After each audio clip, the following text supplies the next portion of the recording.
Hi, my name is Charlie and I'm the running archer, and in this video we will be talking about this. It's Daylite Archery Monarq Korean style bow.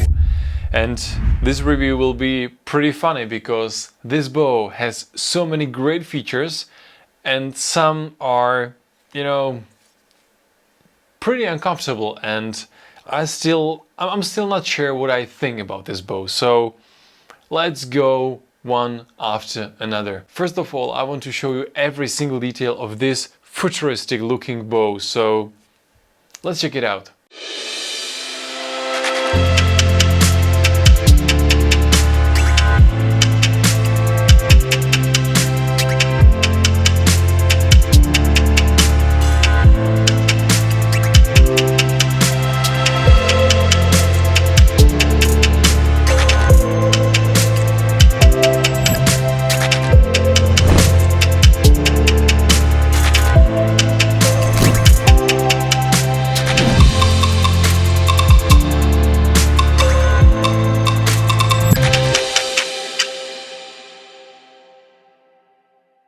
Now some technical data.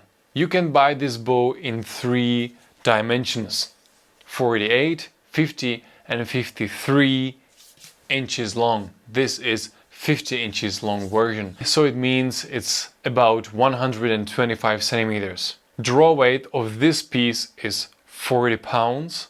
Draw length is advised 32 inches. The weight of this piece is only 300 grams. Amazing. And the brace height is only 13 centimeters. This bow is made of carbon, fiberglass and maple.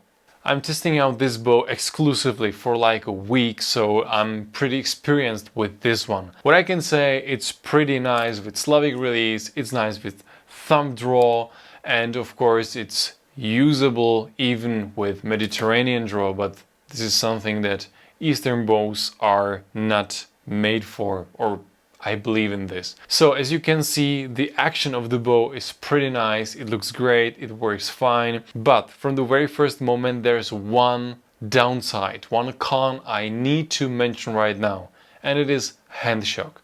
This bow has pretty harsh hand shock. I'm used to use bows that have literally no hand shock, and this one is something I didn't expect. It's like you shoot and you feel the vibration in your hand pretty strong. Of course, it's nothing so bad that you are not able to use this bow. This bow is fine, but the hand shock is like, nah. This was a little surprise, and not the good surprise, if you know what I mean. And the second thing I realized after a few shots is this bow is not the fastest bow I have ever used in my life. It's fine, it's okay, but it is not the fastest bow. So if you're looking for something pretty fast and the fastest possible, this one will not win this competition. It's not the fastest bow, it's okay bow in terms of speed of shooting. I don't have the machine to measure the speed, but I feel it. I feel that the speed of the arrow is, in comparison to my other bows, a little slower. Still okay, no problem. It's okay. I just want to mention that if you are into speed. Let's check the accuracy test. As you see now, this bow is pretty nice to shoot in terms of accuracy. The grouping you can see now is very nice and very good, and I am able to make grouping like this almost all the time from various distances. This is from like 8 meters, and there is very positive thing I have realized after aiming test, and this is the grip. I like it. It's very, very comfortable. It's good in the hand. I have long fingers, like XXL gloves are my normal size. It feels very nice in the hand. I don't know from which material is it made, but it's like something soft but not soft like a jelly.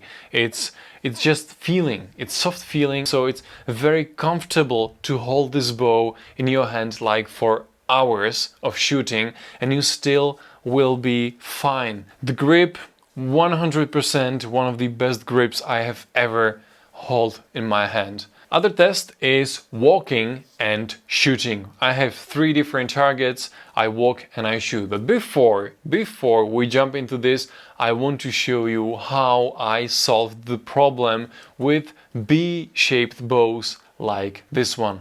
I hold the arrows not my standard way, so the fletching of the arrows is close to my hand, but I hold it at the other side.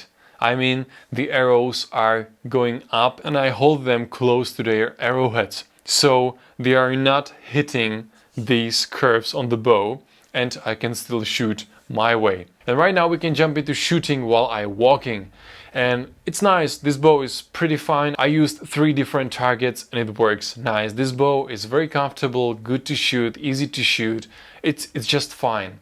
Also, I made a test of shooting into bottles, so it's much smaller target than just hitting a big target. As you can see, the results are pretty fine. I hit 2 out of 3 times, so it's pretty nice, and I can say that this bow is fine for movement. Where I struggled a little bit was in a full sprint.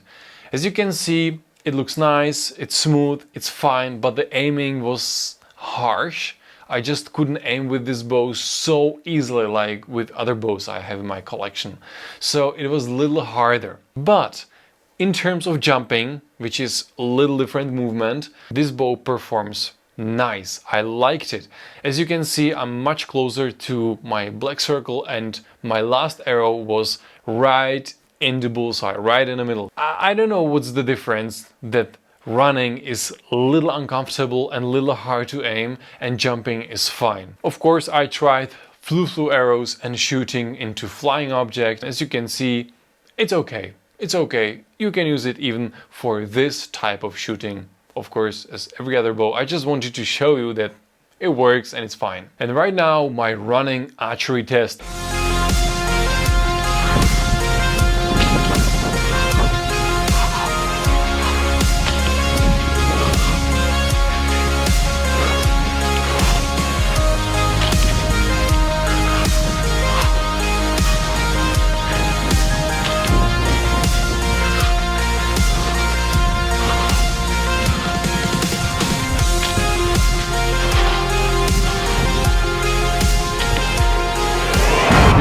Is lightweight and I solved the problem with holding the arrows. It works perfectly, it works nice. So if you want to be running archer and you want bow that looks like this and it's a little cheaper, and we will talk about the price a little later, you will like this. It's fine.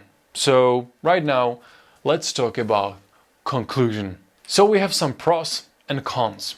The pros: the bow is lightweight. I like the small brace height, only 13 centimeters. I haven't been talking about this in a whole video, but I want to give this little part to this special feature. I like it a lot because it's much easier to load the arrows and it's very easy to coordinate that movement of loading. So this short, small brace height is something very comfortable and something I like a lot. As you saw, it's very nice for aiming. It's really easy to aim with this one. Another plus is the comfortable grip. As I mentioned before, I like it. It's very comfortable. You can shoot hours with it and your left hand doesn't get tired. And the cons: this is not the fastest bow ever. This is not. Other minus is hand shock. I don't like it. I don't like hand shock of this bow. I need to use to it like 50 arrows, 100 arrows, so it's fine and I'm okay with that. But I have much better bows in terms of hand shock. And the other thing is that the grip is peeling off very quickly. As you can see now on the video, this is a result after 3 days of shooting, like 3 hours in general, and the material is peeling off like nothing. So I'm not sure how this bow will look like after 2,000-3,000 arrows. And plus or minus can be the design. You know, it's not traditional wood design, it's this futuristic, shiny metal design. Maybe you're a fan of this and you like it, or you're more into traditional looking bows, so this one maybe is not your style in terms of visual appearance. So it's up to you. You like it or not? I'm curious, just put it down in comments. And what is the price of this bow? Right now you can buy it on Daylite Archery pages for $230.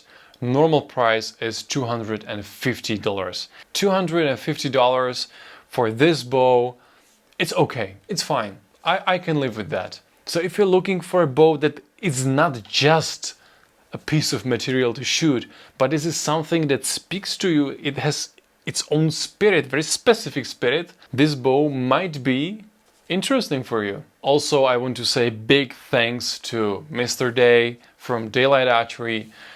This bow was so quick thing. We were talking about making a review, photos and video like, I don't know, 14 days ago, and like a week ago I got this directly from Korea via DHL. All customs and all things were, you know, settled, completed, it was fine.